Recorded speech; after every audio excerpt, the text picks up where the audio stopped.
Thanks for taking the time to learn more about Article 81 guardianship. You may be here because you're worried about a loved one's ability to take care of themselves, or possibly someone suggested you might need a guardian. Maybe you or someone you care about is having trouble paying bills, getting necessary medical treatment, or might be unsafe living at home. While caregivers, family members, or friends may want to help, they may not be able to make certain important decisions without a legal arrangement such as guardianship. If you or someone you know may be at risk of harm, a legal guardian may be needed. When we talk about guardianship, we are often looking at activities of daily living. For example, is the person able to bathe, dress, prepare meals, or address medical concerns? These are often called personal needs. Are they able to manage their property? Can they pay bills, file taxes, and protect their information to avoid being taken advantage of? Guardianship is a legal process where the court appoints a person or agency to make personal or financial decisions for an individual.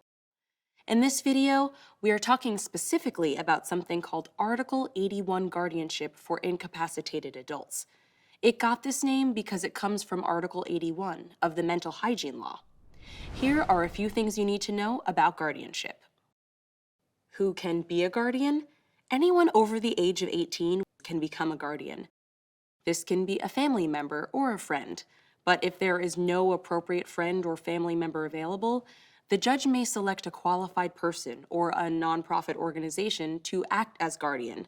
The official term for someone who may need a guardian is alleged incapacitated person, or AIP for short.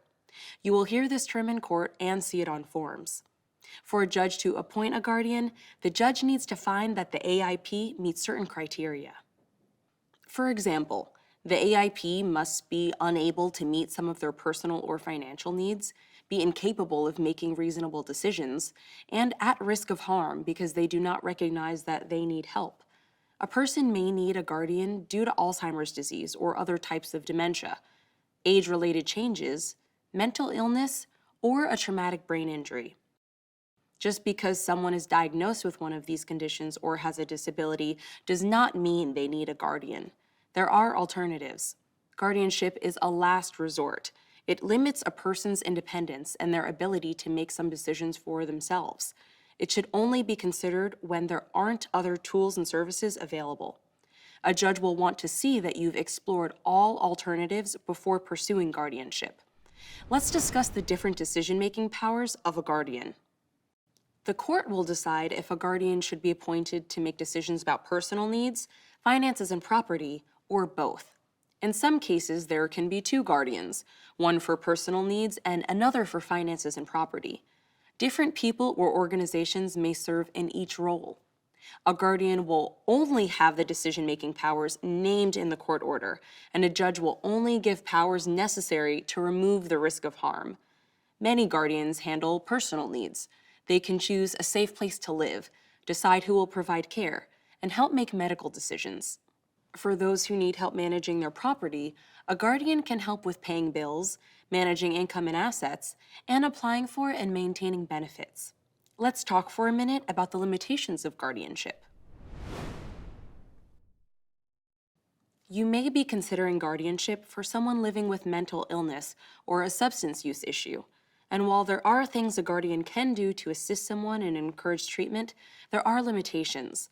A guardian cannot do the following things: force an individual to receive mental health or drug treatment, make someone take medication, or admit a person to a mental health facility or treatment program over their objection. What a guardian can do is connect someone to services or create a stable and supportive environment that may make a person more open to accepting those services.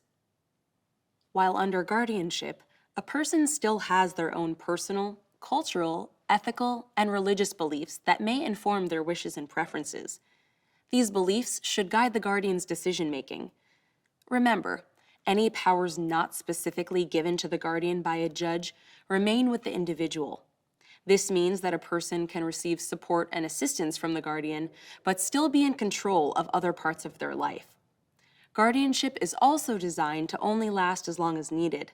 While many guardianships will last for the rest of a person's life, the court should be notified if a person no longer needs a guardian.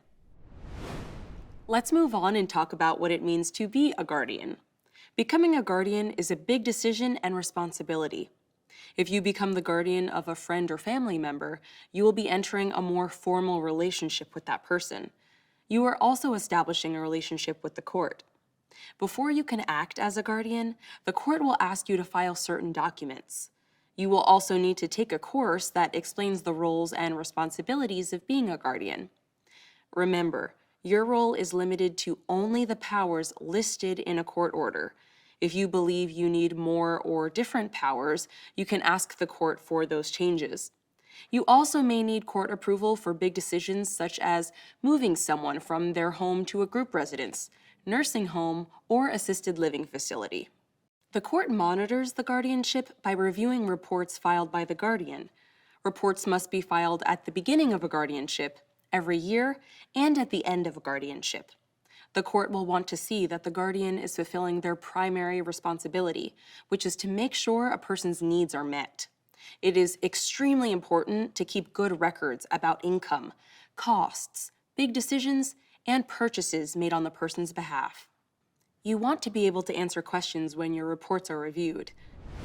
Just because you believe someone needs a guardian does not mean the judge will agree. Be sure the situation truly meets the criteria for guardianship and that you have explored all other options. You can find resources about alternatives to guardianship on the court website. Please watch the video on alternatives to guardianship for more information. I hope this information has been helpful. Thanks for watching.